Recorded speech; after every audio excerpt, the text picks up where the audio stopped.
आरव अपने गांव का पहला फौजी बना था, इसलिए गांव वालों ने गर्व से उसकी एक बड़ी सी मूर्ति बनवाई। एक बार जब आरव बर्फीले बॉर्डर पर ड्यूटी कर रहा था, उसकी गर्लफ्रेंड मुन्नी ने वीडियो कॉल करके उसे उसकी मूर्ति दिखाई। मूर्ति देखते ही आरव को ठंडी जगह पर भी अचानक पसीना आने लगा। उसने बेचैनी में अपने कपड़े तक उतार दिए। कुछ दिनों बाद उसकी पोस्टिंग थार के रेगिस्तान में हो गई। वहां भयंकर गर्मी थी, पर जब मुन्नी ने फिर से वीडियो कॉल पर उसकी मूर्ति दिखाई तो इस बार आरव को तपती गर्मी में भी अचानक तेज ठंड लगने लगी। उसकी हालत देखकर उसके साथियों ने उसे तुरंत अस्पताल पहुंचाया और कुछ दिनों की छुट्टी भी दिलवा दी। घर लौटने पर गांव वालों ने ढोल नगाड़ों से उसका स्वागत किया और फूलों की माला पहनाई। अगले दिन जब आरव सुबह बिस्तर से उठकर बाहर आया तो उसने देखा कि मूर्ति पर कौए ने गंदगी कर दी है। उसी समय कौए की गंदगी उसके कंधे पर भी गिर गई, लेकिन आरव को यह एक संयोग ही लगा। एक दिन वह अपने कमरे की खिड़की में बैठकर मूर्ति को निहार रहा था, तभी तेज बारिश हो गई और मूर्ति भीगने लगी। हैरानी की बात यह थी कि आरव अपने कमरे में होते हुए भी खुद भीगने लगा। उसे यकीन होने लगा कि उसका और मूर्ति का जरूर कोई न कोई रहस्यमयी संबंध है। इसी झंझट से बचने के लिए उसने मूर्ति को तोड़ने का फैसला किया। उसने मुंह पर नकाब बांधा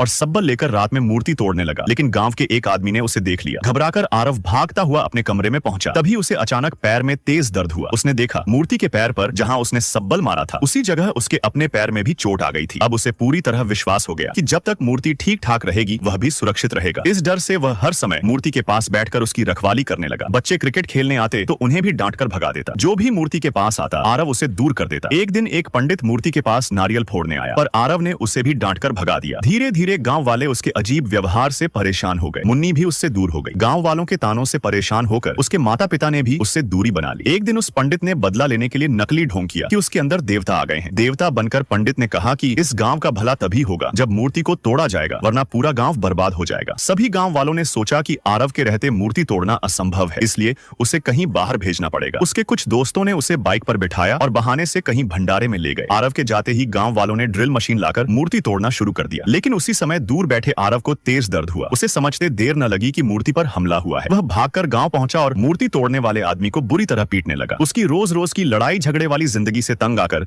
उसके माता पिता भी घर छोड़कर चले गए। कुछ दिनों बाद मुन्नी की किसी और से शादी होने वाली थी। वह भागती भागती आरव के पास आई और उससे शादी करने की गुहार लगाई, पर आरव मूर्ति को छोड़कर कहीं जाने को तैयार नहीं था। उसने मुन्नी को डांट कर भगा दिया। रोती हुई मुन्नी चली गई। अब आरव पूरी तरह अकेला हो चुका था। न माता पिता, न दोस्त और न ही गांव वाले। हर समय उसे मुन्नी की याद सताती थी। लोगों के दिल में फिर से जगह बनाने के लिए वह गांव के सरपंच के पैरों में गिरकर माफी मांगने लगा, पर सरपंच गुस्से में था। गांव की सबसे बड़ी समस्या पानी की थी, इसलिए आरव ने गांव में पानी लाने के लिए अपने घर का सारा सोना गिरवी रख दिया। उसने कई हैंडपंप लगवाए और समरसेबल लगवाने का काम शुरू करवा दिया। फिर वह अपने माता पिता से माफी मांगकर उन्हें घर वापस लाने गया। अब बड़ा सवाल ये है, क्या आरव अपनी मूर्ति से जुड़े इस रहस्यमयी कनेक्शन का राज जान पाएगा और क्या उसके माता पिता और गांव वाले उसे माफ कर पाएंगे? यह जानने के लिए वीडियो को लाइक करें और चैनल को सब्सक्राइब करना न